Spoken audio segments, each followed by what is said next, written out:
Scott Grove here.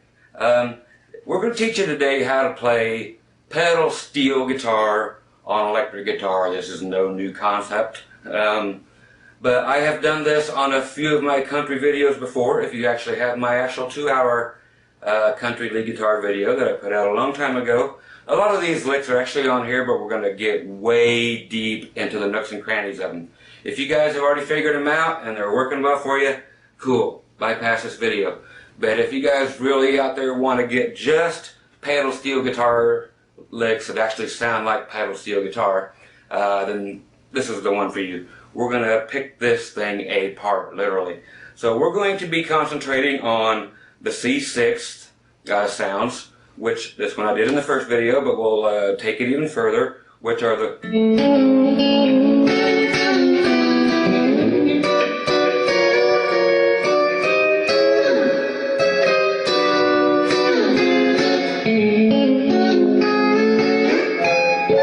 you know, those kind of licks. Plus your regular bendy type of stuff, you know, take it up an octave.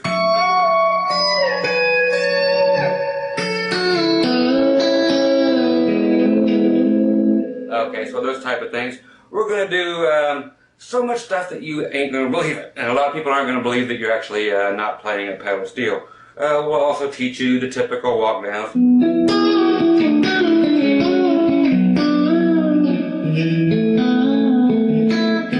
And other notes to throw in. Okay, well, that kind of stuff. There's going to be tons of things, your typical pedal steel stuff that you would use in every classic country song. So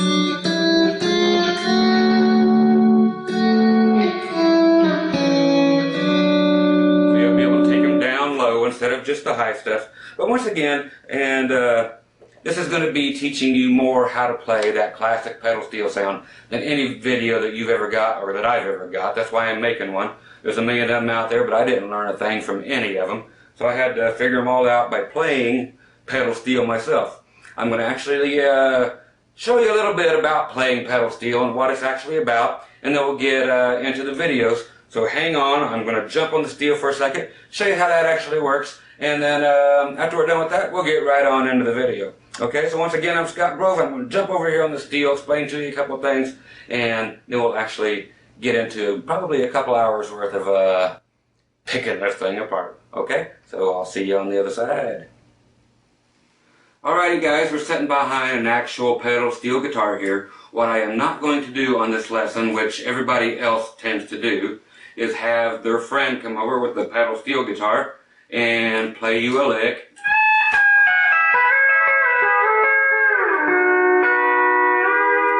And then the guitar player will try to mimic it. That's not going to happen here. They are two separate instruments. I'm going to explain to you really quickly what a pedal steel does, so that you actually understand what's going on, and then we're going to get rid of this thing, and we'll actually learn how to play it on guitar, which is why we're here. You cannot do exactly what a pedal steel does, otherwise you would have to hire a steel player, you know.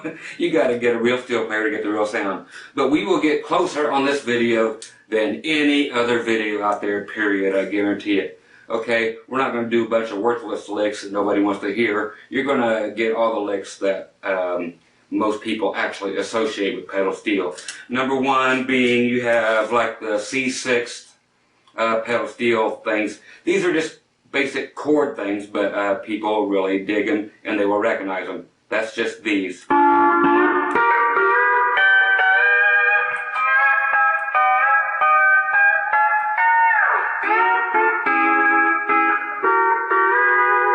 So we will learn those. Very easy to do. The other thing that's basically what a pedal steel is, if you just grab a group of notes, this basically is tuned in an E9 tuning, but here's just a regular E chord all by itself. What I'm going to do is take the bar, which really does not have a ton to do with the pedal steel stuff that we're going to learn today. So I am not going to make you have a slide bar. I will show you a couple things using one just for fun. But I'm going up to the 5th fret, so we just have an A chord. What a steel basically does, the sound, is takes that A chord, and using my first two levers here on my feet, one down, it takes it from an A to a D. Okay, so from a 1 to a 4. And you don't have to do anything other than push your foot down. Okay, so I will teach you that. That's the main thing, is getting from the 1 to the 4 and getting from the 4 to the 5. So you got A, D, and then if you move your bar up, which we're not going to be doing, but in your head when you're playing on your guitar, you will be doing this in your head. When you move your bar up 2 frets from your D chord, so you have A, D, and you move the bar up 2 frets, that's your E. So, okay, so that's the basic principle of a steel. The other main thing that you guys got to have out there is a volume pedal. That's all that steel is about, is that volume pedal. Check it.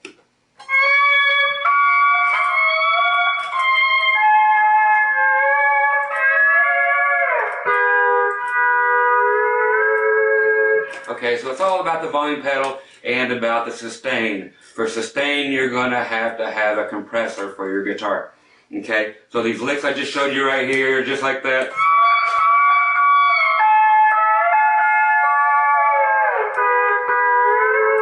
We will be learning those too, along with...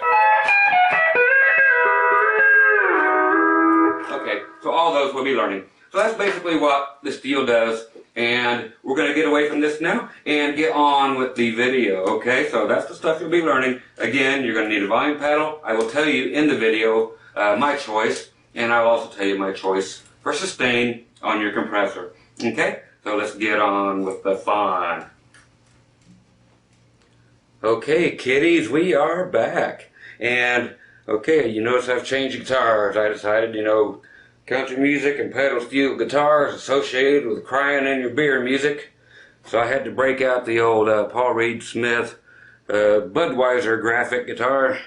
So there's your Budweiser right there, if you can read her. Starting to sound like Larry the Cable Guy already talking about this. So anyway, got to have the right guitar for the job.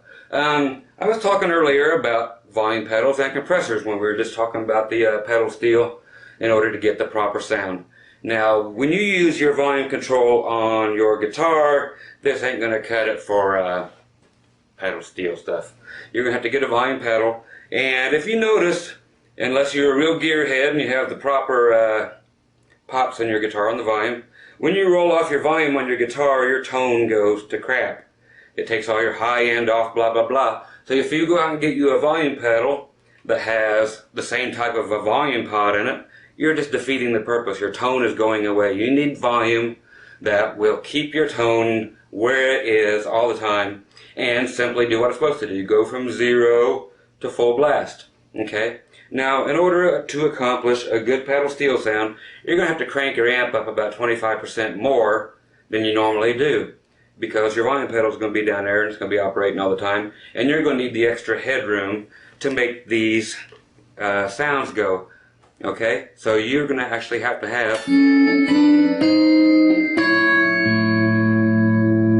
be able to get louder and louder and have that thing just keep going. You're going to need to be able to swell above everything going on. Okay, so you're going to need that extra headroom on your amplifier. Okay, we were talking about the volume pedal here. My pedal of choice is one that does not use a volume pot at all. Okay, I use the Morley's. Okay, these are the PRO, or PVO actually, Pro Volume Series. So if you can take a look right here, if you can find that dude, get it, but you're going to have to make a modification to it. Why? Because other than the Morley Steve Vai Little Alligator volume pedal actually isn't bad. It's pretty close. But the regular ones, they run off of a photoelectric cell, okay, and an LED. And what happens is the light travels through a little piece of, actually it's like metal almost, in here that has a pattern cut out. The light travels through it and gets collected by a photoelectric cell. So however much is cut out of this piece of material in there, however much light can go through there determines how much louder your volume gets. Okay, if that makes sense to you. So what you actually need in there is like this, so that when you're pressing down the pedal, the volume actually travels like this and gets a lot louder and louder and louder. So they needed to put a V-shape cut in that material that's inside there. But Morley didn't for some reason. They did on the little alligator, it's closer. But on these particular ones, what they have is on that thing inside is a straight line, and then there's actually a square thing at the end, so it goes from 0 to 100 with nothing in the middle. So you get one of these things, you have to get inside there and experiment with it as you lay it down, cut a little at a time or fold back a little at a time until you get a nice V. Cut or fold just a little at a time, set it back down the ground, try it out until it gets exactly the way you want it. If you find a good vine pedal that you like, cool, fine. But if you decide to go with these, do that. Make that modification. The other thing about them is they do have a minimum knob. Just shut it completely on minimum because you want it to go to 0. You can set it to go from half to full, but for pedal steel stuff, why would you? There's also an LED light right here in front that lets you know it's on. This is a bad thing for some things. In clubs, it's fine where it's dark, blah, blah, blah. You take this dude outside in the sun, for some reason, the sunlight, if it hits that, will actually get inside the pedal, fool the photoelectric cell into thinking that there's more light, and all of a sudden your pedal just basically don't work because it's on full volume because it's flooded with light that actually enters through there. So you go to play outside, just put a piece of black electrical tape on there, and it completely eliminates that problem. Okay, the other thing was sustain. Let's get to a compressor. Best one out there, 90% of the people use, is a Boss CS3. Stands for compressor sustainer. My settings on it, you can go look them up, but my settings are volume about 1 o'clock, tone about 1 o'clock. I take the attack, shut it completely off, and the sustain wide open. I know some of you that have compressors are going like, what? But try it out. But without the volume pedal, it is noisy as all get out. Listen to this. I'm going to floor my volume pedal right now without anything else, but the compressor is on. Okay, so you hear that? Okay, there it is. Okay, that's the compressor. Pretty crazy. So,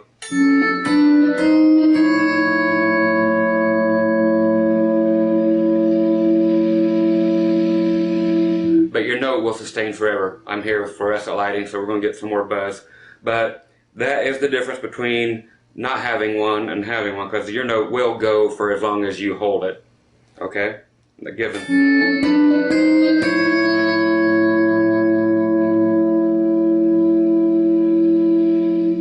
But you need to use your volume pedal to tame this beast. It will be something you just have to get used to and learn how to play it. So you actually have to play your volume pedal. It's not there just to turn up and down when you need to. You're going to need it to actually create the pedal steel sounds. So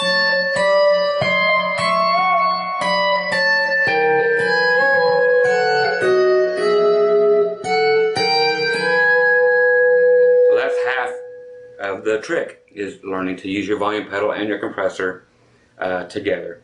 Okay, on to actually learning how to play finally after all this mess. Okay, I'm not going to shortchange you and make it just a little thing and eat it all up with words. Okay, we're going to get tons of stuff done here. We're going to go right from the basics, kids.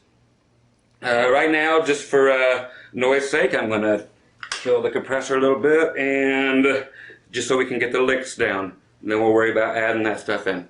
Okay, let's say we're going to do the most basic lick there is. This is for all you who have never done any pedal steel stuff whatsoever on your guitar. Okay, right now we're going to go in, let's say, the key of A. Okay, so what we want to do is take your pinky and your ring finger up here at the 5th fret on your E and B strings. Okay, so you got pinky on your high E at the 5th and your ring finger on the 5th fret of your B string. Okay, and we're going to add your middle finger at the 4th fret on the G string. Okay, so you have this.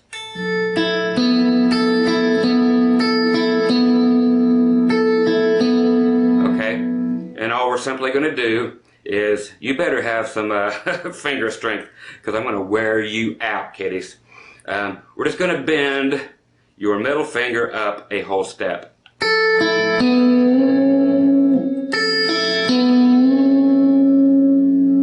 Okay, so practice getting that bend in. So that's just going your E string, B string, G string.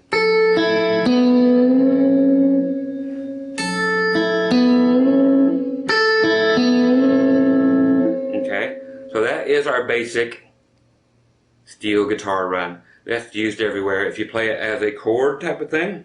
Okay, I'm going to turn the compressor back on because it just sounds better. And I'm using the volume pedal. So that's you playing it as a chord like this. And then if you take it up to the D position, or with your two fingers at the 10th fret, do the same thing for D.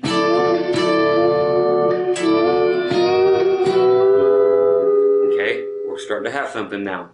I'm gonna fly through some of these, and I'm gonna really stop and dissect some of these. So, good thing you got a pause button, or what have you, or a rewind, because you may want to stop on some of these, but I'll try to go to a decent pace for you. Okay, again, so we're here at A, or, that's always a good look for the for the end of a song. It's very standard, for whatever key you're in. Of course, we're in A here. If you, like I said, you can go up to D at the 10th fret with your two fingers. And then do that climb up from D to E. So you're just going. So your two fingers will be going to 10, 11, 12 as far as the frets go, but bending your G string each time. With a swell on the volume pedal between each one. Okay, just like I explained earlier when I was actually setting that steel, you actually need to use that volume pedal to creep into each note. That's the secret of it. It's not so much the bar or the slide sound. It's how you execute this thing. Because you can really cry on this thing. You know, and you don't need a bar to do it, or a slide bar. Okay, so again, or you can do it individually.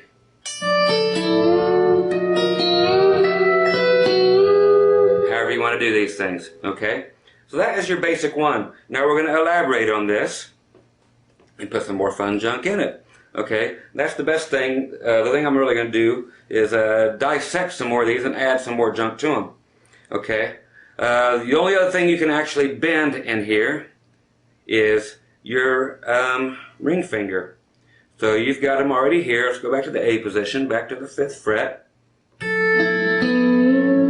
You can start by, I actually end up putting my first finger on the B string at the 3rd fret to help me bend this one, to help me bend that ring finger. Okay, you can see what's happening here. I'll show you just on this hand.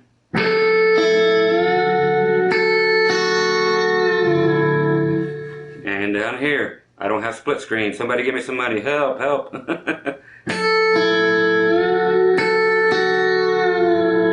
Okay, so I will back up a little bit, try to get the whole thing in. Okay, again, the sustain from the compressor is helping me immensely. Without it, it would have died off years ago, and none of this would have made any sense. So a compressor is as important as the guitar is, and as important as the volume pedal. All three together make this thing happen. Without any of them, this isn't going to happen, kids. Sorry. So that's your other part that you can actually do in here. So like I said, I use the reinforcement of my first finger behind, or back on the 3rd fret, on the B string to help me with that bend. Okay? It just helps get you through the night instead of killing that finger. Then I will throw my middle finger there and do the one that we did at first. So, and you can do any combination. Here's one I like to do all the time, which is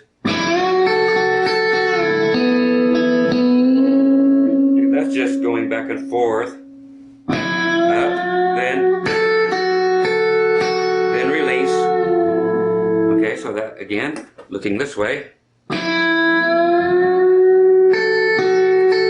Release. Then hit your G string. And then put that one in there with it.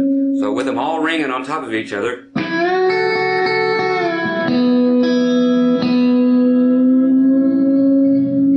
Is very cool. Okay, so it's all about variations and what you can do with them. Higher up, they're really cool. Here I'm going to take an octave up. So I'm going all the way up here to the 17th fret. Still doing the A thing, but all the way up here.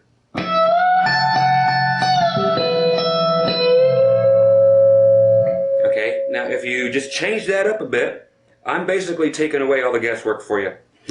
Here's another lick, but using the same thing, but using your volume pedal creatively. Okay. So it's once up, your volume pedal is swelling into every single note on this one. So you're bending that ring finger again. I'm still using support behind here.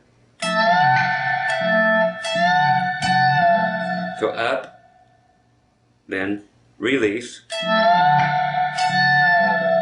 fade into each one, then you put down your middle finger, and you're fading into all four notes. 1, 2, 3, 4.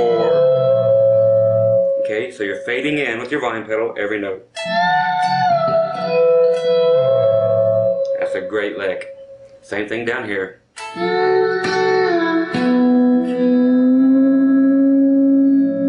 Bend them right to where they need to be, kiddies. This is gonna hurt. There ain't no doubt about it. It's gonna hurt until the hurting's over. So that is a great ending to a song. It's a great typical lick for any country song.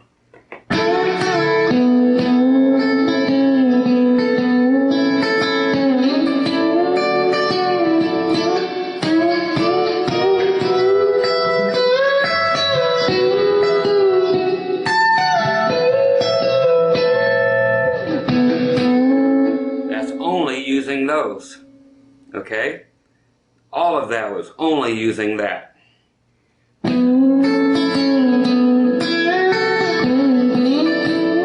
to D, I just went, which was taking the whole thing from D, going backward one, flattening, swelling into each one up to the E.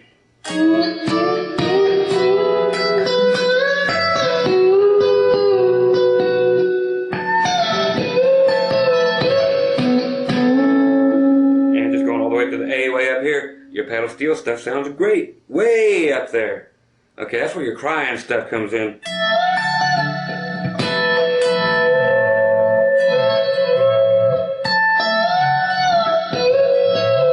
Also, you can also bend each note individually. Pedal steel does not always do 2 or 3 notes together, double stop triad things. They play single notes that are just real nice and in the background too. So analyze that chord shape again. We're going all the way back up to the 17th fret, just the A thing. Look at the notes you have. Okay, so you have that note at the 17th fret, that note, and that one. Look at them and memorize what they are, okay? I can't memorize these for you, but I can show them to you. Okay, now when the song's playing nice and slow or whatever, you can play each one.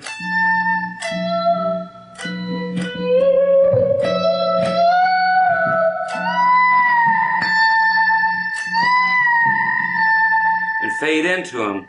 Okay, again, I was actually bending the high E string, which is another full step bend. And then the B string, just like if you were doing this, but just by itself.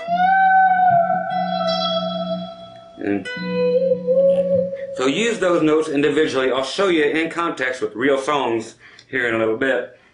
I'm going to get a drink. Why? Because I can. Okay. Do you feel better? I do. Okay. Okay. That's iced tea, folks. I know it should be beer because of this, but Gotta keep straight here so I can teach you something.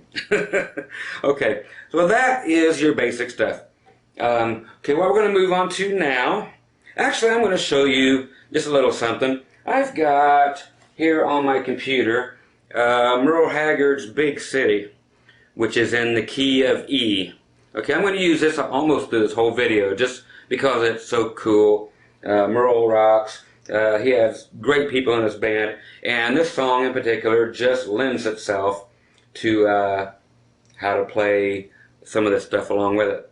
Okay, so again, it's in the key of E, so you're going to be up here at the 12th fret with this stuff I just showed you, and we'll do nothing, or I'll do nothing but play along with the song, and I'll try to drown out everything else that's going on just a little bit, just to show you in context what you can do with just what I've showed you so far, okay? So here comes Merle and his great band.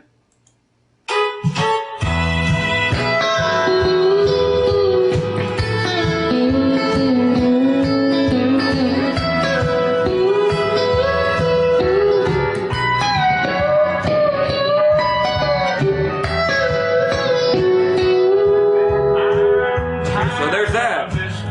Okay, you're in A now. Brought that down, okay? There's a good example. It went from A to E. Now we're in E. All I did was took the A that we did, and when I release it, that's actually, those two notes are part of like, so that's just like a D chord but moved up to E. So if you're playing an A, you're in A, but when you release it with just those two notes, now you're in E. So when a chord switches from A to E, that is very cool. I will demonstrate that again just to show you how that fits in. Too much work. We're in E. Okay, now we're in B. Here's E. There's A, here's E.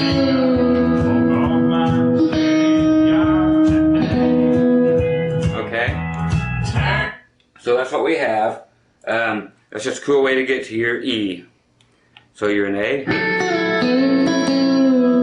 Now you're back to, or you were in A, now you're back to E. So by letting that finger down. And here's a cool way from that to get to the B. Okay, so you're in A. Now E, too much work, and never enough play. It's just by bringing your ring finger back one fret, so now you're in B. So,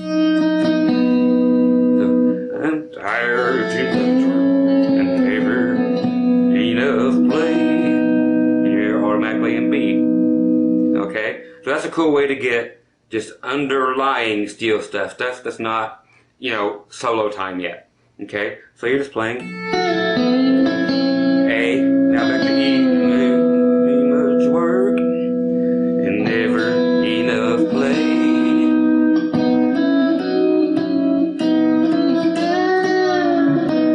Yes, I'm going to show you those. Okay, we'll get to those. Why not right now? We're talking to it. We're talking about it. I'm talking to you. Somebody hit me. Okay, while we're in B there, those two notes. Okay, while we're talking about it, let's just do this. Right here on the 4th fret, let's just borrow your finger, your first finger, across.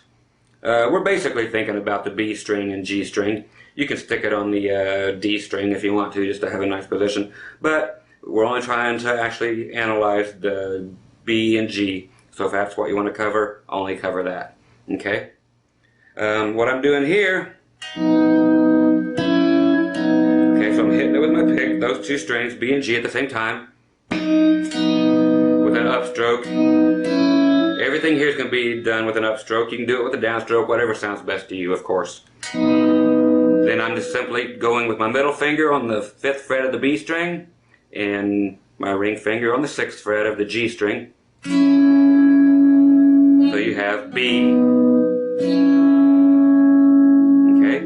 I'm fading into these, of course, with the volume pedal. It's crucial, kids. Okay, so we're just walking that right up. Okay, see how that's done? We're just going up 3 positions from where we start. So you have your B. You can hear my initial clicks, then me fading in, which is fine. That's what you're going to hear. The audience won't hear it. They'll only hear what's coming, you know, your volume swells. So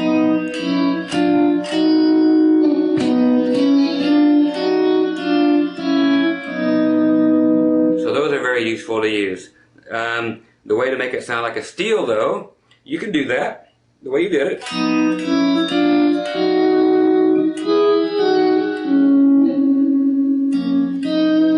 I'm going to show you that too. Is you can do this.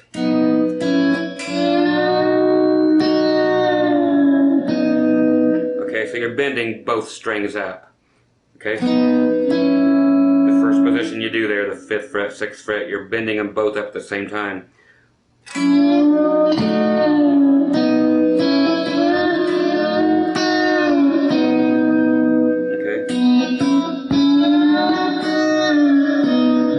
I'm using my thumb and my first finger to pick them both at the same time.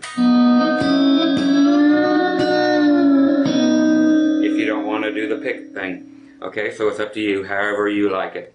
I like to do it this way. Because when you're actually playing pedal steel, you've got finger picks on, thumb picks. You're actually doing everything at the same time. So a guitar pick can actually do everything at once. There is a delay between the first and second string. So when I'm playing steel, I actually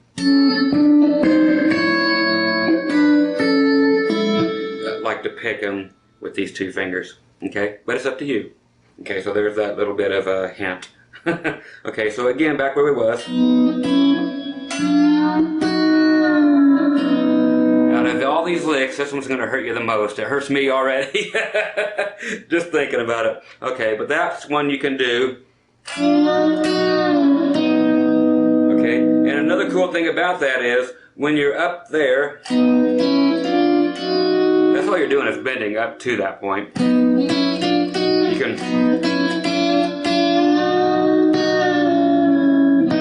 It says... You can... let them down individually.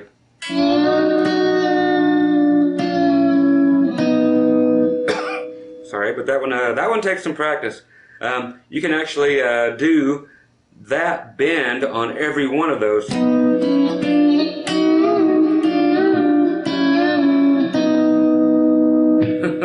Isn't that great?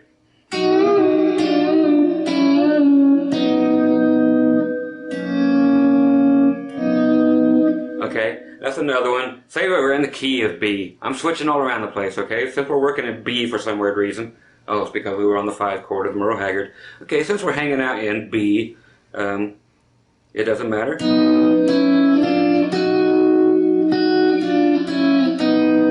then we go to the 5 chord.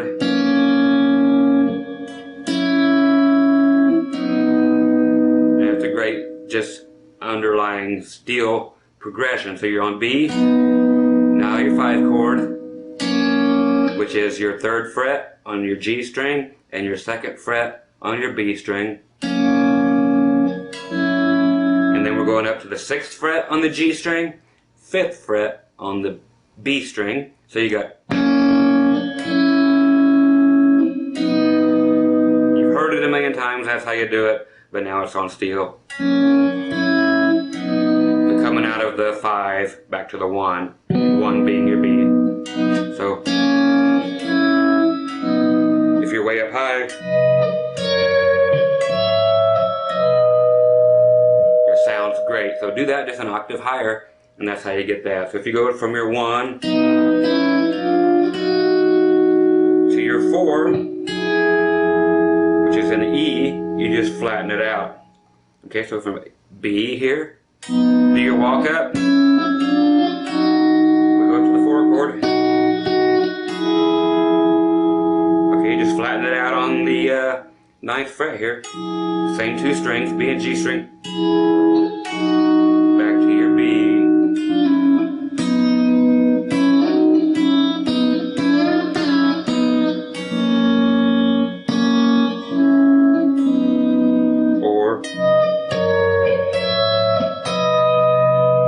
And these sound great an octave higher.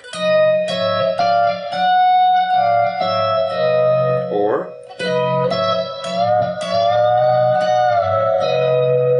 when you get to soloing, that'll be a cool thing for you. Okay, so that's another little fun one. What else we're going to do now is actually show you the other very typical pedal steel guitar part that you have to have. This is going to be your most definitive or most used lick you're going to do. Is it the greatest in the world? No. Is it the easiest in the world?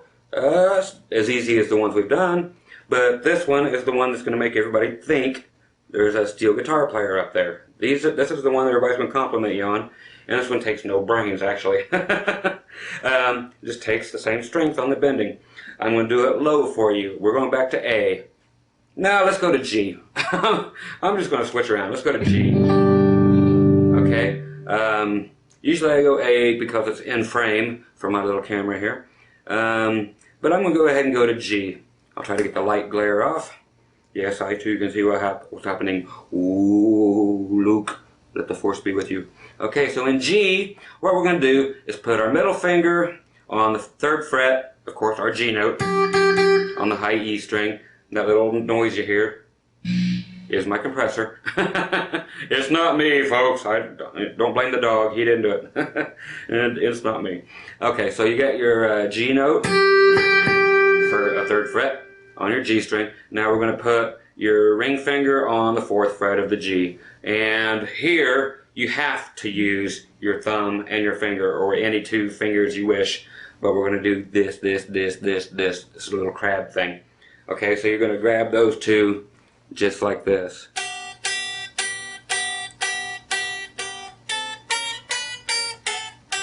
Everything's going to be played like this. Okay, so get used to doing that. I know you can hear me. I stepped away from the volume pedal. That's what they're going to sound like without anything.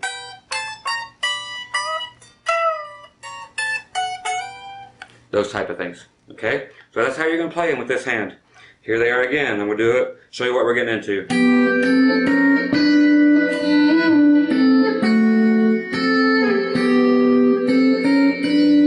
Fine and dandy, but let's cry a little bit. Take it up an octave.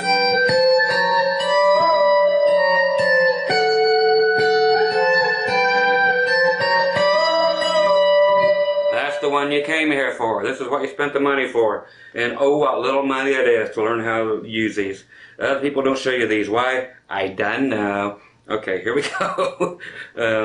I need my pills. Okay, so we're in G. We have our first two notes. The G note, and then we have B, which is 4th fret on your G string. So those two together with your little crab claw. There's our first one. Next one is the only other formation we have to use, which is going to be going up to the 5th fret. Same two strings throughout all of this, folks. We are not changing nothing. So always on the E and G string. So middle finger on your E string, 5th fret. And your first finger, your pointy finger, this one here, is going to be on the 5th fret on your G string. Hey, watch it. I know what you're thinking. Okay, so we have from here. And again, we're just walking up. And we're doing the swell thing in between. Isn't it swell? Okay. I learned that from the Beaver, I think. Beaver and Wally, everything was swell.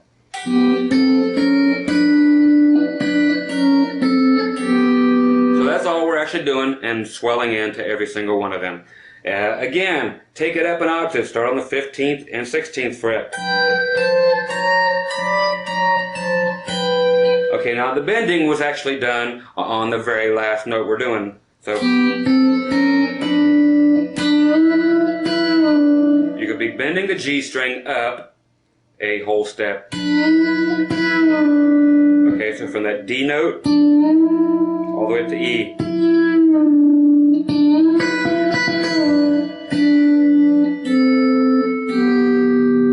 Okay, there I just left out the middle.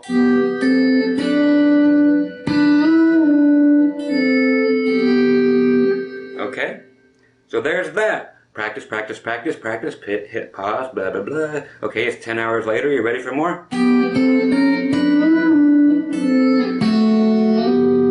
That's just one of those. Okay, so you're...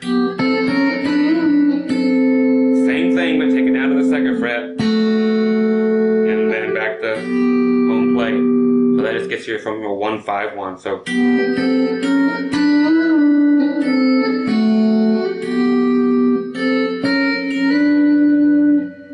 There's another variation, there's another lick. You heard it, you can see it, do it. It's very easy, except for that little bendy thing, but we'll get that taken care of, won't we?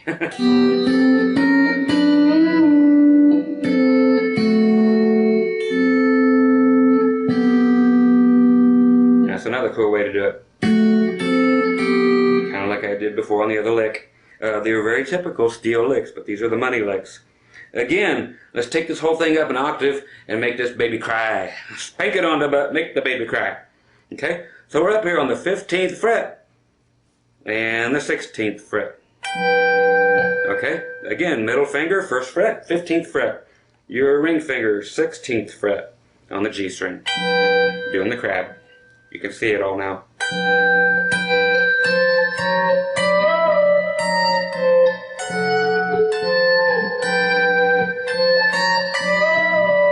Okay, so you can start hearing where this is going. Okay, get all my ings in there.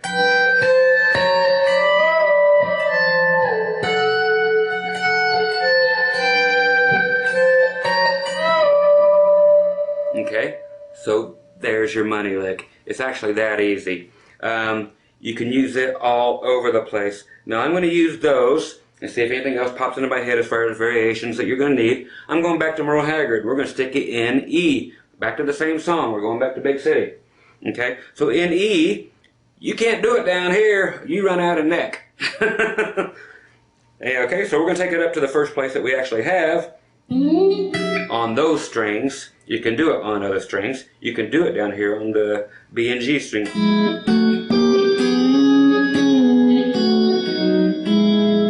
Keep that in mind if I don't remind you of it later. Same thing, but you're just moving it down here and there's your E. And let me tell you something, that D string is actually a little harder to bend than it is on the other, but there you have your choice. When you ran out of neck and you want a low E to do this, or lower than the high one, you can do it by switching strings.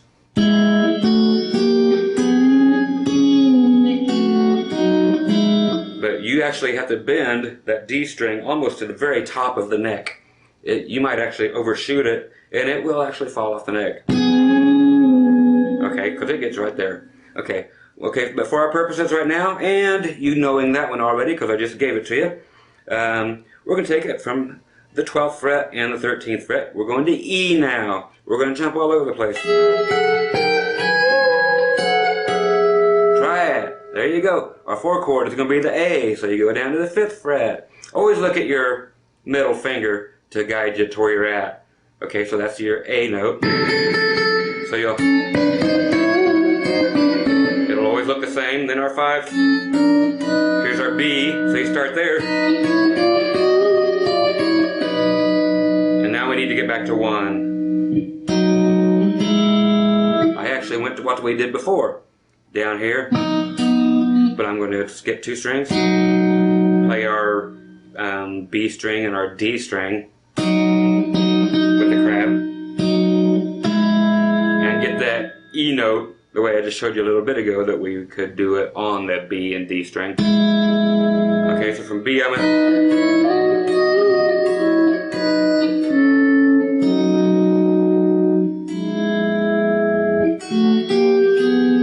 You could do it that way if you want. Or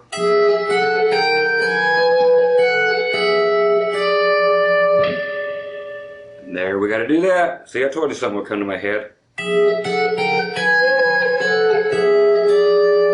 The 7th. Steel guitar staple right there. Okay, so you're back to E, since I'm in E.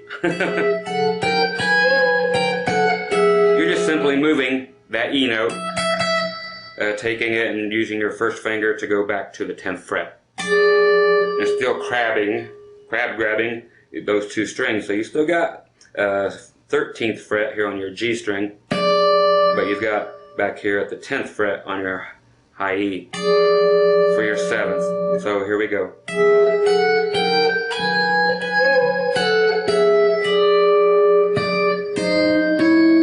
Now we're in A, but I snuck up on it by 1/2 step. Okay?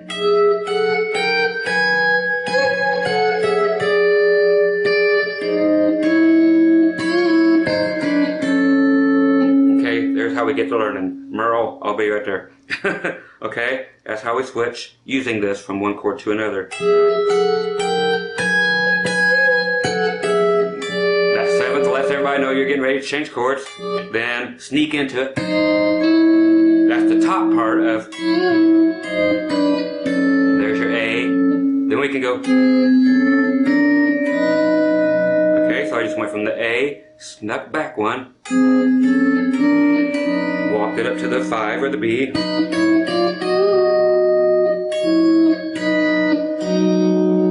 We're in B now here on the B string and D string. And then crab it with the 5th fret on the B string, 6th fret on the D.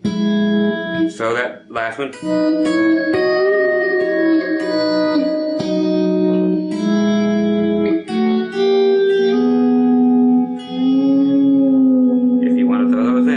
Showed you those earlier. Okay, so we'll go with Merle. I'll just throw you some context. I won't teach you anything here. I'm just actually showing you how it fits. So this is actually teaching in a way. Okay, here comes Merle.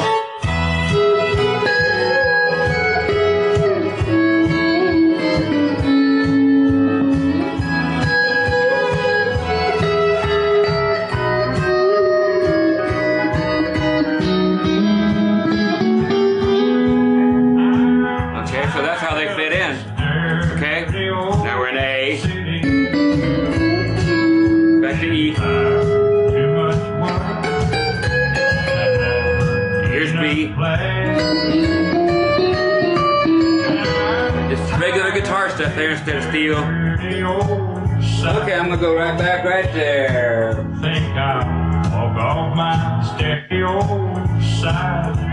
That's the part I want. Okay, I'm gonna show you how to use your 7th.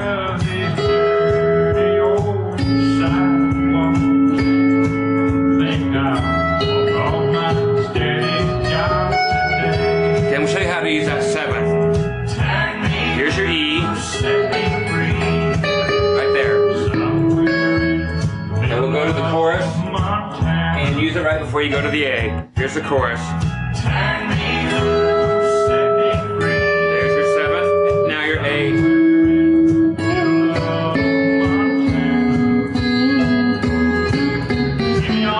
can bring it all the way down if you want. Here's your 5.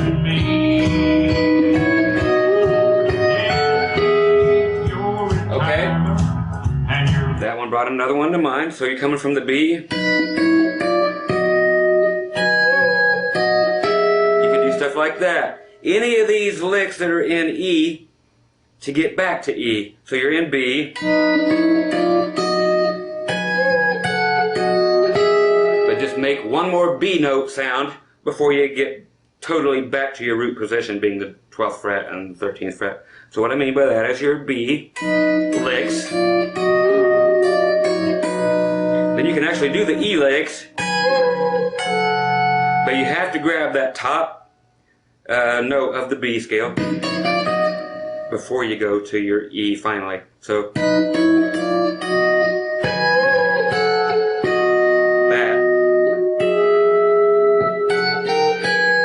And then you can do whatever you want in E after that. But make a reference to the B before you go back to the E. Okay, so make a reference in that B scale. There's your reference. Then you can just do whatever of the E to get back there. Okay, so that's a very cool little way to get you there. Okay, so once again on the Merle Haggard thing, what we were doing was adding that 7th, which is cool. I'm tired of these dirty old city.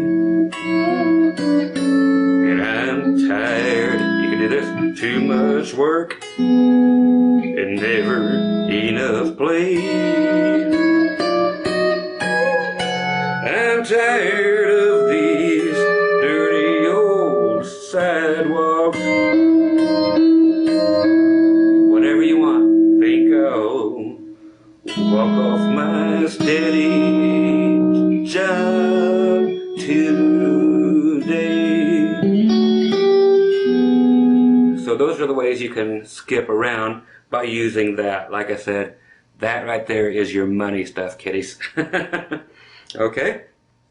Now what I get to do right now is switch recording tape in here. So I'm going to see you in 2 seconds, and we'll finish this thing up with another hour of more pedal steel stuff. Hang on for 2 seconds. I'll do a video transition here. Watch this. This is cool. Okay, kiddies. We're back for round 2. Okay? Hey, yes, I switched the guitars up for you. For some of you who thought it might be sacrilegious to do a country video without a Telecaster, boy, howdy, how's this one? I love this thing. One of them James Burton Telecasters. We got them on the front, we got them on the back. You guys ever get a chance to try one of these dudes out? Give it a whack, man. It's very cool. Okay, so we're back to our pedal steel stuff. I actually switched songs on you too. I'm going to be using Don't Rock the Jukebox here by Alan Jackson. Demonstrate a few different things on now, just for fun. So we're going to get in the key of G. Okay, I know you all know how to play an F chord.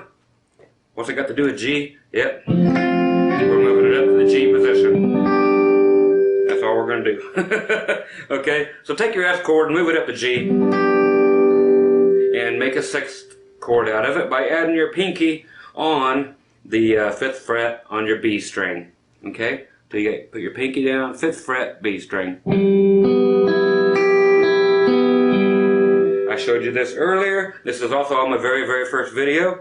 This is a cool lick. It just deserves to be on this particular tape also.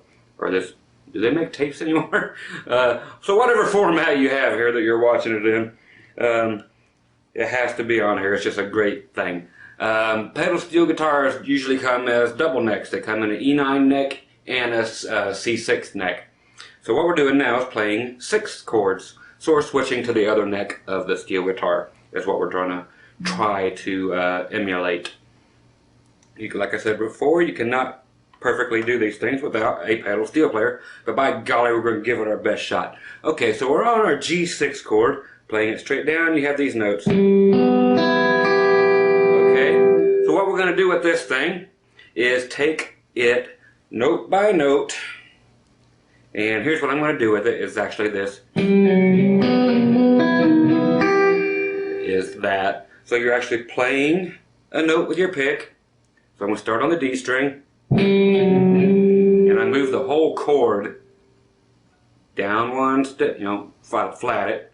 So, and try to let it ring the whole time. Your compressor is going to help this out. Again, without the compressor, you're dead on the water, kiddies. Go get it. Go get your compressor.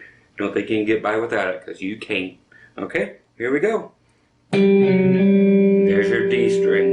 Same thing on every single string, but you have to let them ring with the other strings. That's why your compressor is going to keep the other notes going. If you didn't have one, they would all die away. Compressor keeps the notes going. Okay?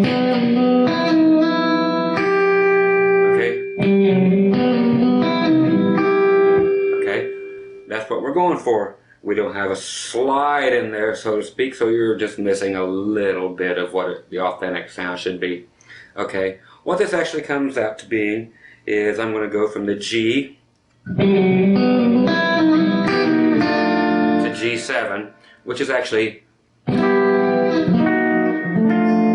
letting the whole chord.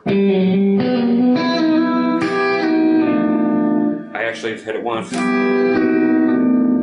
Go backward a whole step, but one fret at a time. Okay, so we have.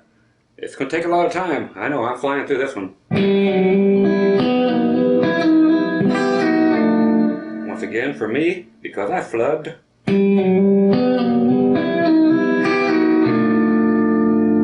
Okay, Now here's as close as we can get with our slide to get all the way up to the 4 chord, or the C, which is going to be the same thing, but your finger that's barring, of course, is going to be up here at the 8th fret, and everything else is going to be the same. So this chord is going to be kept like this all the way through. So what we're doing actually is this.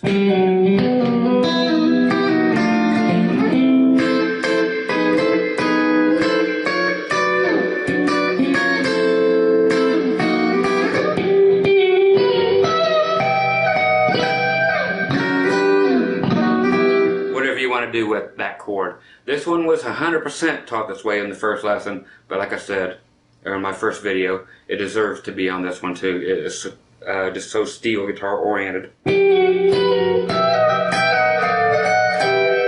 can keep it way up high too, just like I did there. I'm all the way up to the 15th fret, but still in G.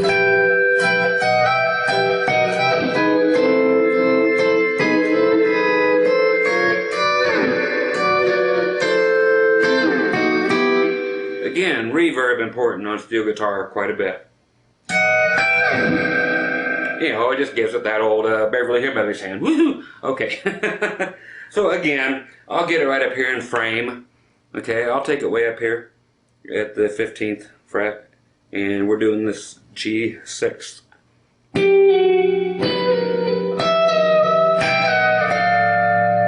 then right before you get to the C, creep into it.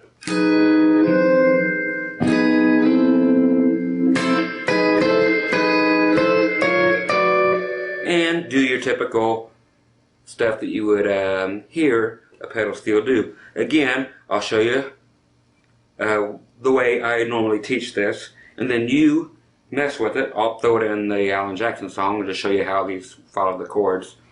Okay, so again, just as I taught it, I'll play it. How can we get it in frame? There we go, everything.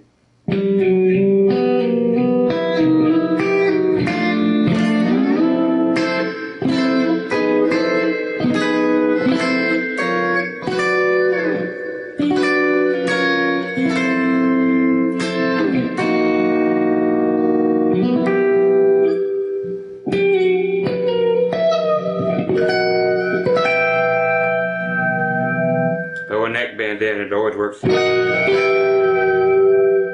Okay, reach up and grab that neck and bend it. There's some steel guitar bending for you, by golly, without doing a bend. How's that? But anyway, that's the only way we can really emulate that 6th sounding neck on a pedal steel. So here's Alan Jackson. I'll just throw some of this in, just an improv, okay? Just to kind of show you what we can do with it. Don't rock the jukebox.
So there just shows you how you can back up some stuff. You can do it for solos. Sometimes I do solos. I just... you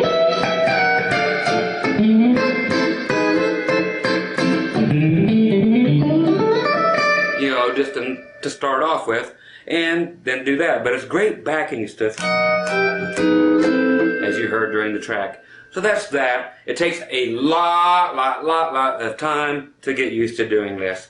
and to keep all the notes going. Your fingers are going to be falling apart trying to keep that F-shaped chord, or that F6 being in G, or whatever key you want to put it in. Of course, it is totally modal, meaning you can move it any flipping place, and it's fine. You're in the key of A. B. We want to be in B flat, okay. So it goes everywhere, you know, kind of like Visa or whoever the slogan was for. You know, we go everywhere. Don't leave home without it. Okay. I know, keep my day job. So that is the cool thing. Just don't let it fall apart. You got to basically glue your fingers together. Okay. Now back to the original pedal steel bend that we did. This is, so we did it back when. I'm going to show you in G again. We did it in A initially, in G, same thing. We're going to go take it all the way up to the 15th fret, and what I'm actually going to do is show you more of how to get that 7th chord. That you normally need a knee lever on your pedal steel. You hit it with your knee. I've got those, ain't they pretty? I just had to show you my legs. Okay. I took my pills and I'm still freaky. Go figure. Anyway, we're going to get to that 7th chord, you know, like we're getting ready to go from G to C. What I'm going to show you, again, was in the first video, but we're going to dissect it even more. Okay? So once again, if you bought the first video, hey, you're going to get a little more out of it than you initially got. I'm going to take you from your initial and show you how to get a couple different 7th chords. Okay? So you've got your lick that we did. So we're back up here 15 and 15 with your two fingers, your pinky and your ring finger. And your middle finger at the 14th, doing the bend. Okay, so our typical thing. Now what we're going to do is, you saw me put my finger down there to help move that B string.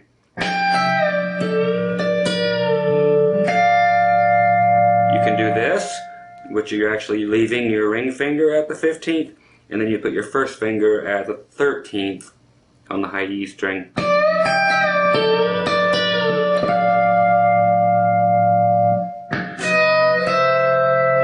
Sneak up to your C by doing basically the little triad thing. You know, it looks like a D chord, or you can make that D chord. You know, you can do it. I generally will, after I'm coming out of the 7th,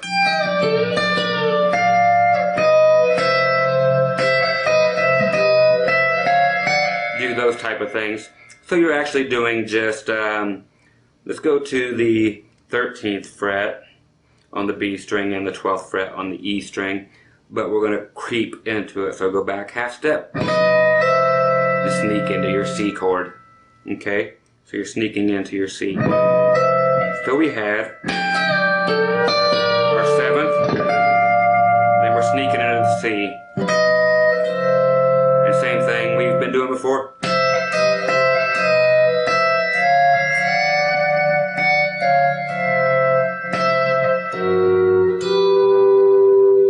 So it's all starting to make sense probably by this point, how the phrasings of these work. I'm going to give you one more 7th, and then I'm going to build off of what I was just kind of showing you there, how to do these little doodads for your C and D.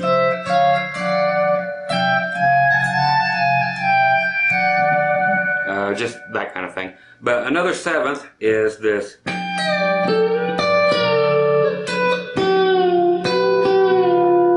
Okay, so what we have is just strictly, for a G7, you're going to put your ring finger on the 12th fret of your B string, and your first finger back here on the 7th, which is your 10th fret of the G string. But you're going to start with a pre-bend. You're going to start with it bent up a whole step. And release it. There, I did it right that time. First time was flat. You got to get your bend right on. So you got like a... You can even put the low note in by putting your... That's right. Get that finger your middle finger on the 12th fret on the D string. So before you go to your C. So that's another 7th. I love that one. Another way that I get to it is coming up right after I show you this one more time.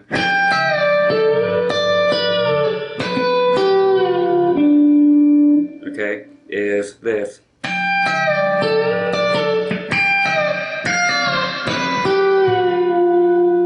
More of a guitar lick, but you can make it sound steelish just by using your pedal.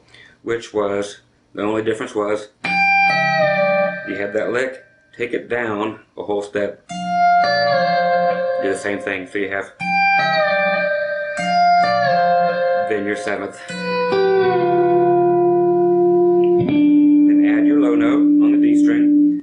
Then you can actually take that away, hit your 7th, and bring it back out of the 7th, back to major if you want. So you got,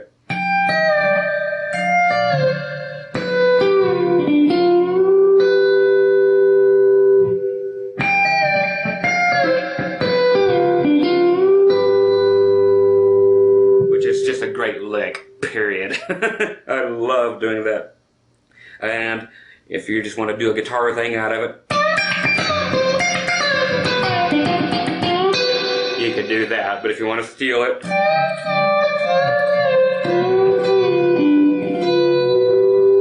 do like that.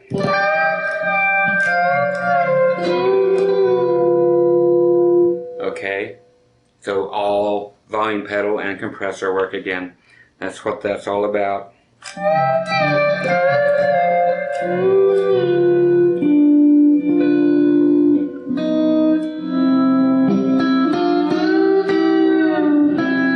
Remember those? That's a good way to get to that. So you come out of your 7th, sneak up behind your C,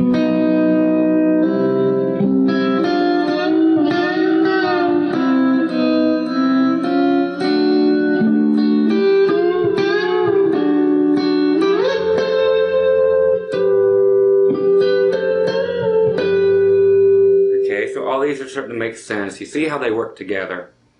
There is so many of these, and if you just blend them together, blend them together, blend them together, do them your own way, but use every one of these licks. Don't stay with just one lick throughout an entire song. I am showing you that way just to show you how that particular lick at the time can be used throughout the whole thing, but you don't want to. So pick and choose bits and pieces of every one of these and blend them all together so it sounds like you're playing all over the entire neck of the steel guitar. So you've got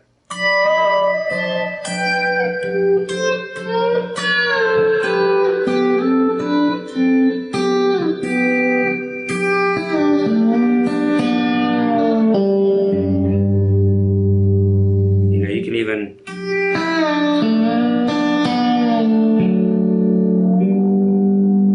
that was in the first one too. I just simply did the G. Before I bent that back up, I'm tapping on the A string at the 9th fret, and as I bend that note up down here, I tap that 9th fret and move it up to the 10th fret, your G string.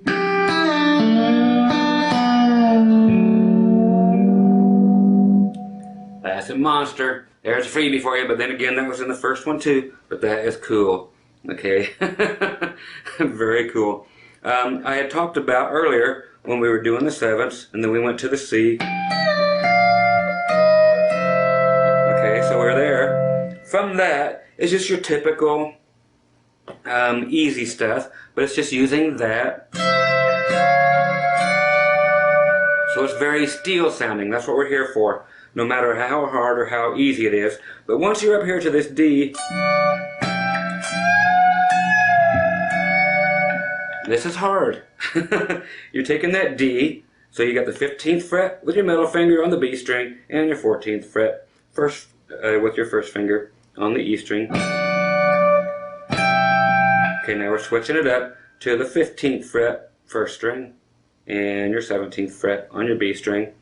Now they both have to go up a whole step. This hurts, kids.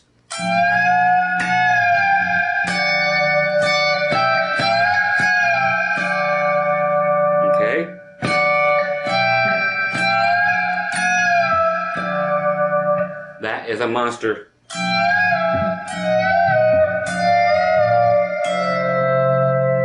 So there's more you can do with it right there. Isn't that a bear? But work on that thing. I want to show you something. Do yours look like this? They should. Even if you got calluses, man, you're going to turn those into raw meat. You might as well be picking with a cheese grater here at Kitty's. If you're using anything heavier than a 9-gauge string, shame on you. Slap, slap, slap. Use 9s to make this happen, unless you're Hercules. Okay? Have to throw that in. So if you're using anything else, God love you. Yeah, I know heavier strings, they sound better when you're sitting there, doing that stuff.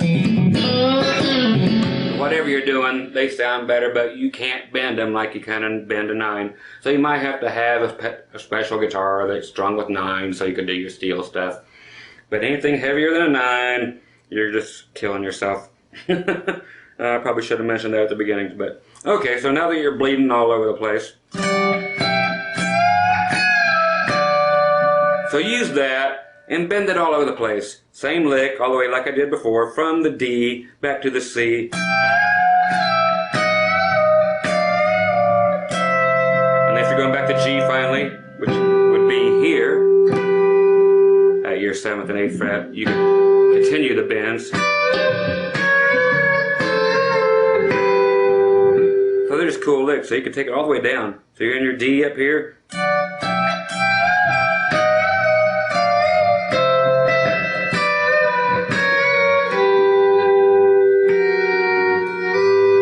Always creep up on things too. So there's a good little thing to have. Okay? So I'll put some of this stuff within Alan Jackson again just for fun.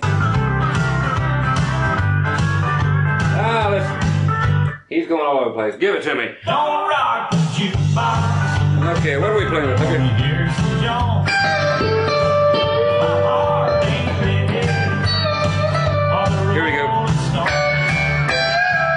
I feel like rocking. Baby's gone. Don't rock the jukebox. Play your country song. Boy, you drop that chord.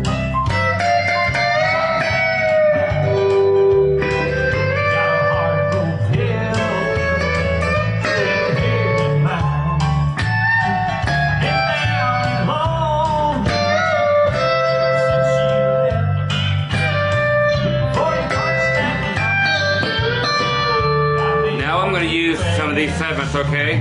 Don't rock the jukebox. Here's John. My heart ain't ready for the Rolling Stone. I feel like rocking. Baby's gone. Don't rock the jukebox. Play your country song.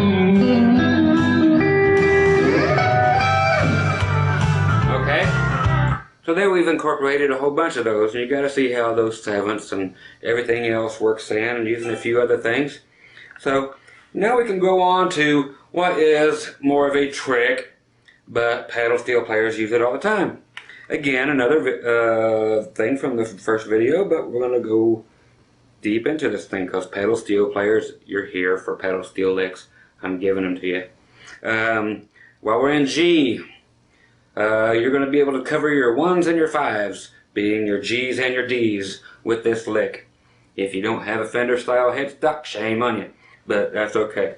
I have lots of other guitars here that can still manage to do it. Let's see if yours can. If not, get you one that can. We're looking for some space up here because we're going to do some over the nut bends.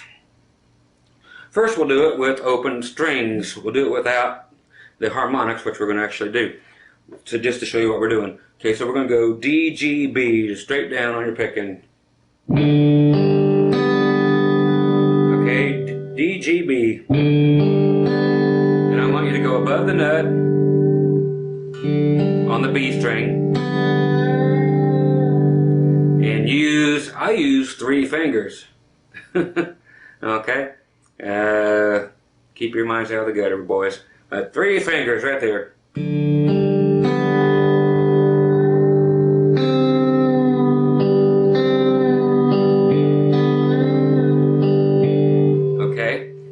actually going to be doing is going up a half a step. So I just use the 3 just so it don't tear my fingers up anymore than I have to. So you just get used to it and you just grab that B string, push straight down towards the headstock. And to let you know why this is going to sound so good is because in a minute you're going to be doing your typical harmonics.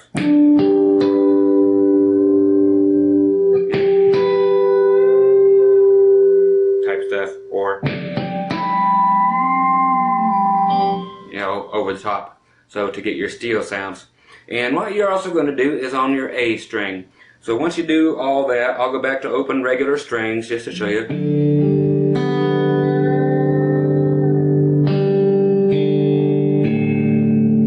Okay, we went just back. You can hear it. I'll show you here. Here's our bend.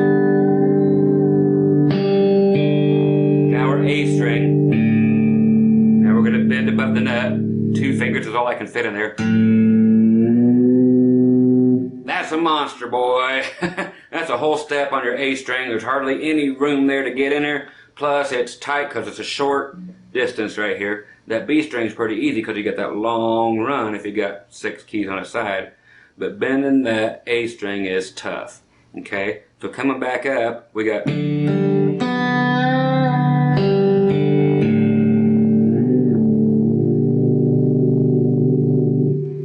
That is sweet, eh? Sounding like a hoser. Sorry for you Canadians. I love y'all. What a clean country. I love it up there. Okay, hoser. Just love the name. I'm actually a Hoosier. I'm from Indiana. Don't live there anymore, but if you live in Indiana, hey! Okay, here we go again.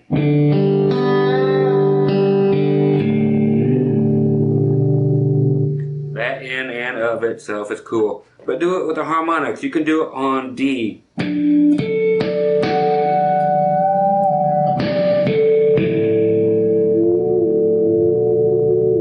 Okay, so they're cool, however you want to do that, but the thing is you're actually getting bends again, but it looks cool. Chicks dig it.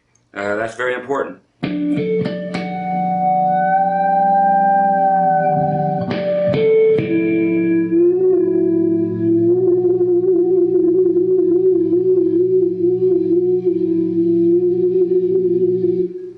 Compressor, compressor, compressor, compressor. Okay, see how beautiful that is? It'll go forever. People ain't gonna hear that buzz and hiss, man. They're just gonna hear everybody screaming for you because you look cool doing this thing.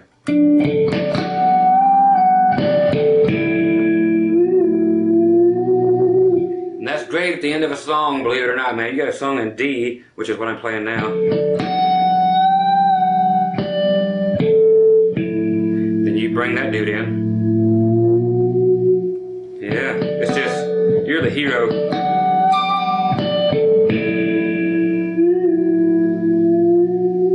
Just melts their hearts, man. Just squeeze it in, make it slow. You know, you can give them a little tickle while you're up in there too.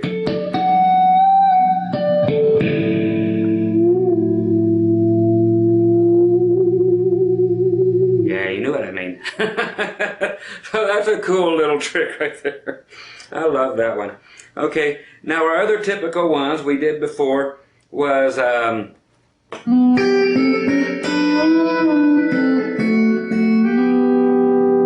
right? Okay, so what we have is on our G is our typical thing we have.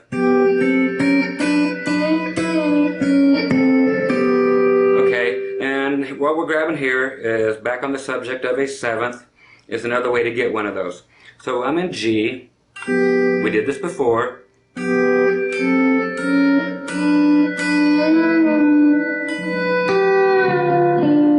Same as, but you're not always going to find yourself in that position, so it's just a new position.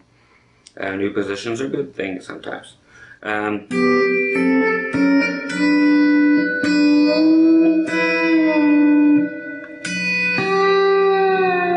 So what you're actually doing is taking from the 7th fret where you had everything here at the top of your G scale, and you're switching fingers. You're putting your ring finger on the 7th fret of the E string, and you're putting your middle finger at the 6th fret of the B string and starting with it pre-bent at, same as before. And I didn't have it bent enough. Okay, so you get your 7th. And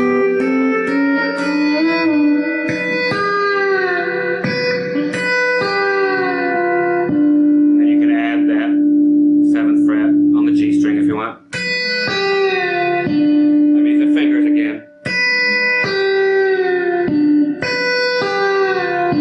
Why does my hands keep going up like this? Because this is a booger. You're trying to, and it hurts. It's supposed to hurt, kids. That's how you learn. Smack them around. Kids, quit divorcing and suing your parents. Parents, smack your kids. Okay, enough preaching on that. That'll learn you. So if you hurt them, you're gonna learn. Do not turn me into child services. Just playing with you guys. Anyway, so that's how you get your 7th in another position.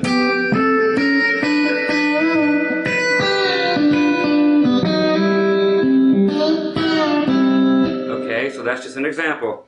Same thing.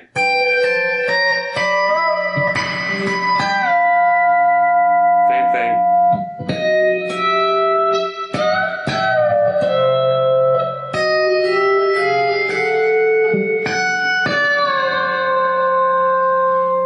Place to get it again. It's the same thing because you were here for your D at the top of your key, I will call it, just like in basketball. You're up there before you go to G.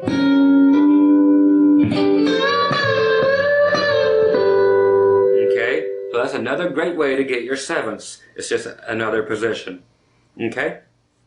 Now here comes another one, again from the first video, but again it's pedal steel, so it deserves to be on here, and so be it. If I'm hashing out what basically seems like the first video, I am, but I'm leaving out a lot of stuff and I'm putting in more pedal steel stuff. So for all you steel players, this is for you.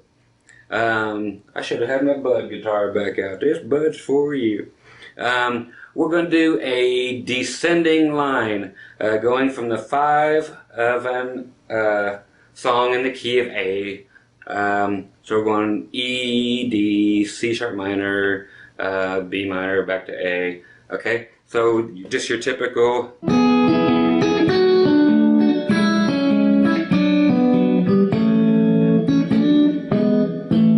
Okay, where you would normally do that on a guitar. So we're coming from the 5 chord from E.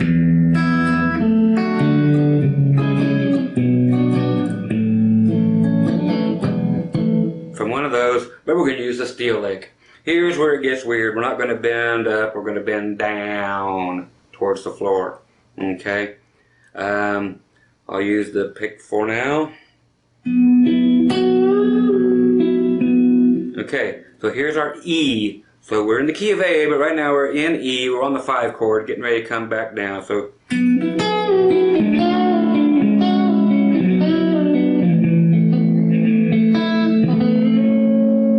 is where we're going. Okay, so here's how you accomplish this. In E, you're just going to build an E. So you got an E with your pinky at the 14th fret on the D string. Now you're just going to add a 5th above it, so you're going to put your ring finger at the same fret, but on the A string. So there's your A string and your D string. Now we've got to reach. We've got to put our first finger at the 11th fret on the G string. And that finger has to be strong, kiddies. So start squeezing them tennis balls, whatever you got to do. Because we're going to bend that dude, your G string, down towards the floor a whole step, while the other two stay where they're at.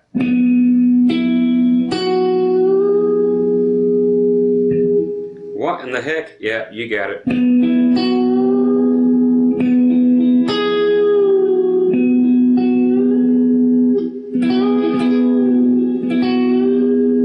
Yep, pedal steel players got it easy. Just push something on the floor. You have to hurt for it. Okay, but you make the cool faces. Look at Keith Richards' cool face.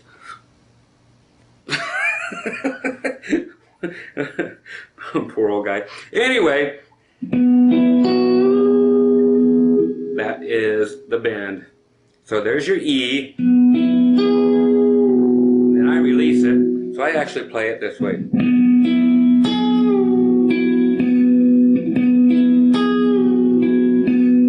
And then I just simply go down a whole step or 2 frets for your D. Now for our C sharp minor, we simply only move the 2 string, or the 2 that are on the 12th fret to the 11th. Leave your first finger on the 10th. I'm sorry, on the 9th. Okay, so you have 11, 11, and then your first finger on 9. So you've only moved these 2 fingers back. Now the same thing again for your next minor, your B minor. You just took it down a whole step. Now we do just like the first 2. Move it down a whole step again, but your first finger has to be on the 4th fret. So we have 7th fret, 7th fret, 4th fret for your G string. This is a monster. This hurts too. Try that, kiddies, and try not to bleed. It's rough, man. It really is, but you'll get used to it. Okay, so there's your whole thing.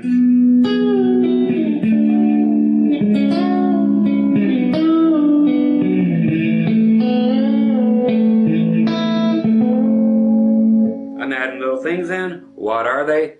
You're going to go back and you're going to mess with all that. It's going to take you a while. It will take a good day or 2 of solidly playing this stuff, taking a break, and getting your fingers back in a regular position without all the creases and blood dripping from them. So we're going to add these extra notes now. Okay, the only extra thing I'm adding actually is your only free finger, your middle finger. Is back to the beginning on your E. Make sure it sounds like this so you're in the right place. Get this glare in your eye. Oh, you like that, don't you? Okay. Okay.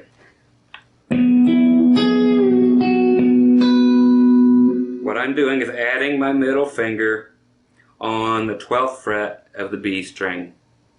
Whenever you can sneak it in, check it out, you'll hear it. Okay? There. Get it out of the way for another bend.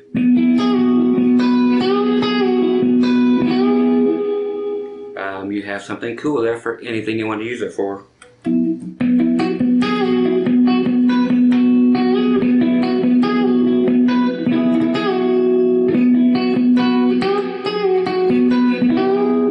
Just whatever you want to do with it. I'm just here to help. That's all I want to do is help, kiddies. Okay? And not rob you like everybody else out there does that never shows you nothing. Shame on you people out there that are just ripping these people off and not showing them anything but how good you play, by the way. Teach these people something, for God's sake. Okay, a little rant. Okay, again, so you can add that middle finger. And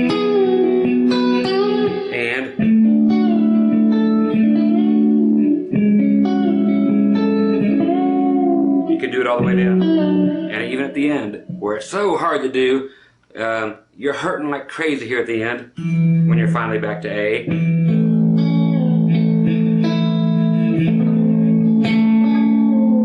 Yep, add it in. If you can. It's a tough one. If you actually have a shorter scale guitar than a Fender, be it the Paul Reed Smith type of things or whatever have you, it's actually easier to do.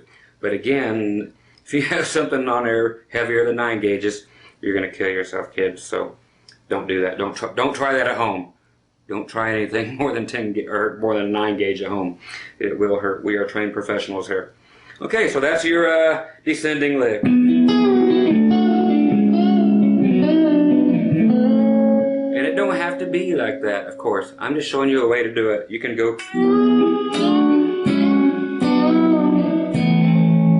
Or you can just do it for the end of a song.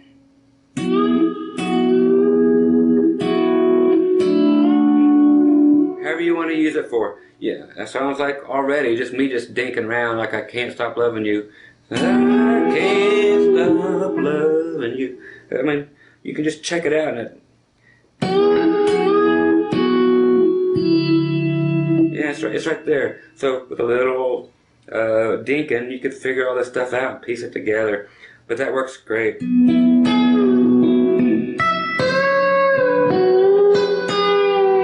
Your other notes and your other stuff I'm showing you are right there.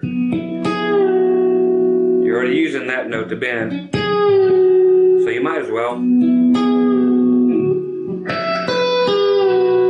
It's already there too. Put them together. So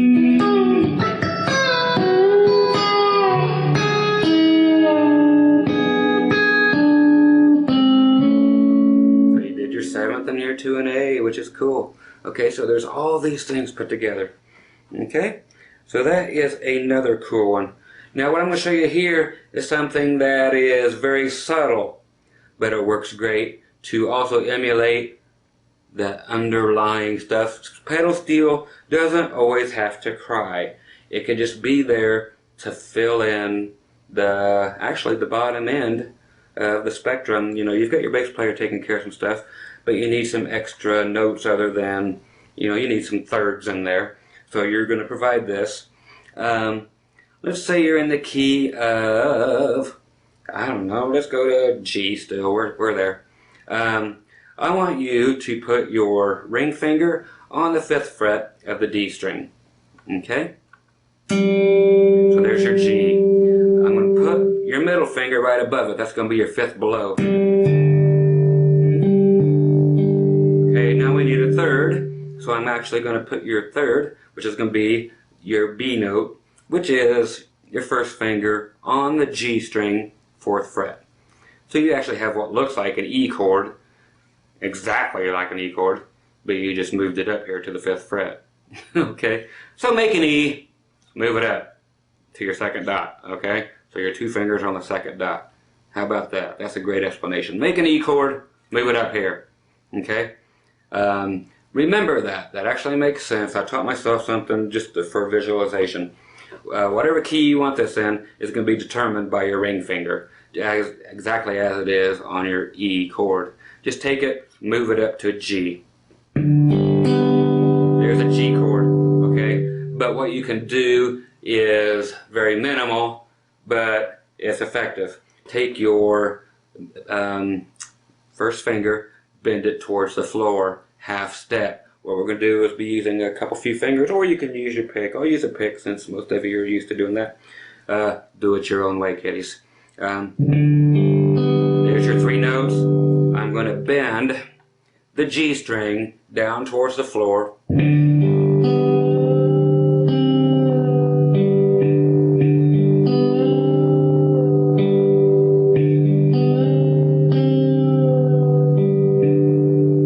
Okay, so sometimes it's nice to have, especially on a slow tune, it's just that. Or even at the end of a song, just grab that chord. So you can hit all the notes in advance. Sneak into it. You're hearing me play them, but grab them all at once. Fade them in. You're going to hear this stuff.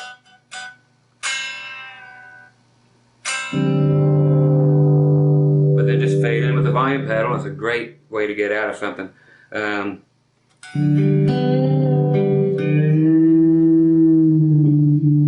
Now that is something that is so overlooked, is the low, low, low note. Now the 5th is a great note to end on. Don't always end on a root. Everybody expects it.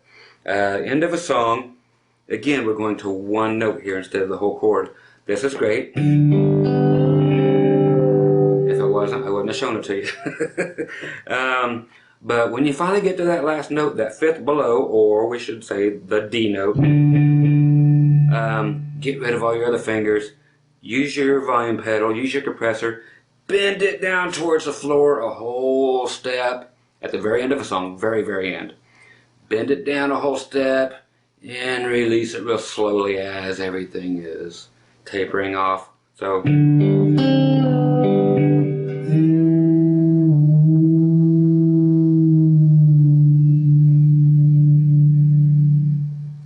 you're ending in. So you've got that.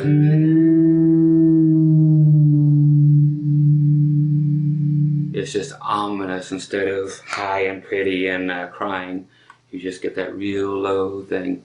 That's your job too, as doing the steel thing. I'm all of a sudden talking like this. I don't know why. Okay, so we have.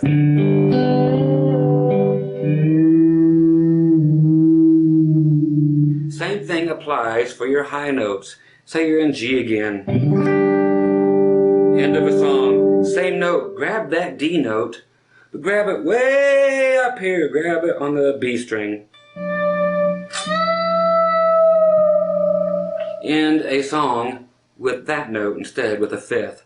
Never end up with a third. It sounds horrible for some reason. I don't know why, but it does. I've tried it a million times, and I don't even want you to try it once because it sucks. Okay, so end of a G. So you've got, what would we come out of? D.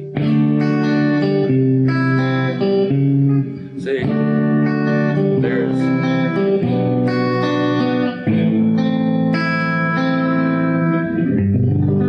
So while all that's ringing, you could add that in, you know, kind of a wail thing going on. But that, again, is part of steel guitar stuff. One thing I mentioned earlier that we don't have, that pedal steel players have, other than the chance of being slightly in tune. Old joke, how can you tell when the steel guitar is out of tune? Yeah, when the fiddle player notices. Yeah, all these guys without their frets. Anyway, the slide bar. If you guys happen to play slide, I will devote 2 seconds here to you. If not, blah, blah, blah. Skip past it.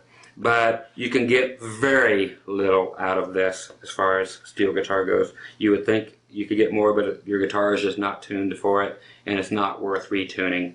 Okay, say we're in the key of E, just to make it easy. Use your slide bar if you already play. Go up, grab the E string and the B string. Only other thing we can do is, okay, we're crabbing here.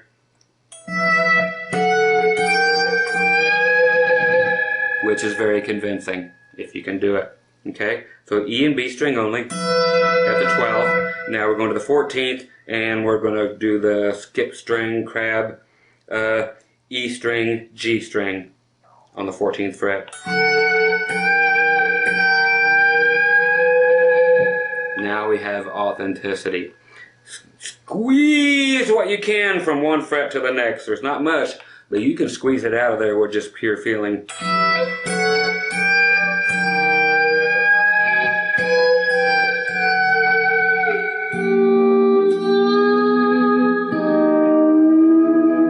Back to your regular 9th position E chord.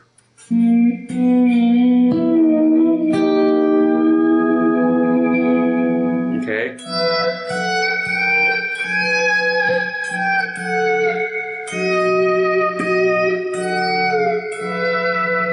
Okay, so you can get about that much is all you can get. Once again, you got your E and B string at the 12th. 14th is your E and your G string.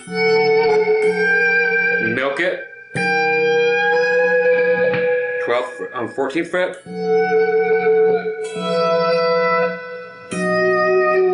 We can actually go E and G string on the 11th for your B note or B chord. So 11th fret, skipping strings, E and G. 14th fret, so 11, 14. And that's the only E we can get is those two notes, or get it down here.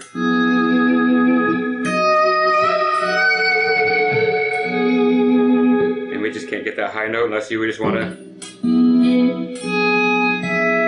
add it with your pinky or something.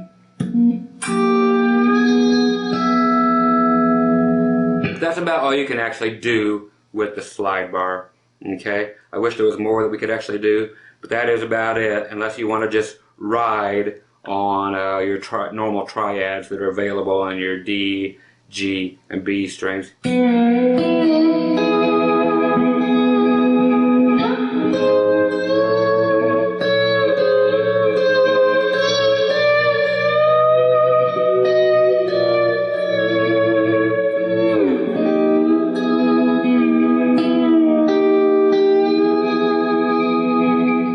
So you can do that, okay? So there is your actual slide. You can use it a little bit. It's good for comping, or like I said, let's bring Alan Jackson back. Even though it's a fast song, I'll just get through this, like I said, and we'll get out of it. But just to use as a comp, not as a lead thing. Okay? Don't rock the jukebox.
So that's just kind of showing you single notes, but that's kind of in the guitar player's area. But you can simulate that. So if you can play a slide, do that. If you can't play a slide, by golly, guess what? Yep, I got a video for slide. I got 2 of them. So come get them, kiddies. Okay, so that is the majority of the steel stuff that you are able to do and to actually cover somewhat convincingly. Okay, so once again, tie all of these things together. I'm going to show you my pretty face, by golly. I did my hair for y'all. Ain't that nice? And for anybody who gives a hoot and thought I was actually toothless in all my old videos, nah, I just had a gap. See, we got braces now, so we're getting pretty. Anyway, once again, I'm Scott Grove. Pedal steel. Again, get your volume pedal. Get something that does not take away from your tone. Okay? You'll notice, like I said, turn down the tone on 90% of your guitars, especially if they are imports. If you have a USA-made guitar, they will have the correct pots in them that you could actually use that same type of pot. Just ask your local dealer for a volume pedal that will not change your tone as you're, doing the volume deal. Try them out. Listen to it. Make sure it sounds nice and bright at low levels and sounds, like it's supposed to, wide open, which of course it will. And your compressor, whatever you decide to get, you have to have it. There's no way around it. Sorry. I hope you enjoyed this. Like I said, a lot of it was from the first video, but I went way deeper into the explanations, and I hope these help you out. If you ever have any questions about any of this stuff, email me, write me back, call me on the phone. I don't care. I'm easily found all over the web, okay? So don't be afraid to give me a holler, a shout, whatever. I'm here to take care of you. If you ever have any requests for videos that you would like, you let me know. Right now I owe people about 6 videos, so today is the first day of getting back to these promises. So a lot of them coming up. We got some theory videos, we got some other, we got a Merle Haggard video coming out. Nothing but Merle Haggard songs. You get to learn every rhythm and every lead part there is on them. So enjoy all this. Piece them together and have fun. Like I said, don't just stick on the one little doo-doo-doo-doo-doo all day long.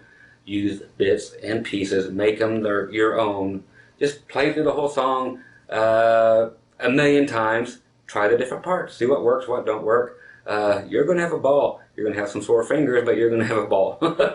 Once again, Scott Grove. I'm out of here. I'm sick. I'm demented. I'm twisted. But by God, you got to love me. Thank you. Okay. Bye, guys.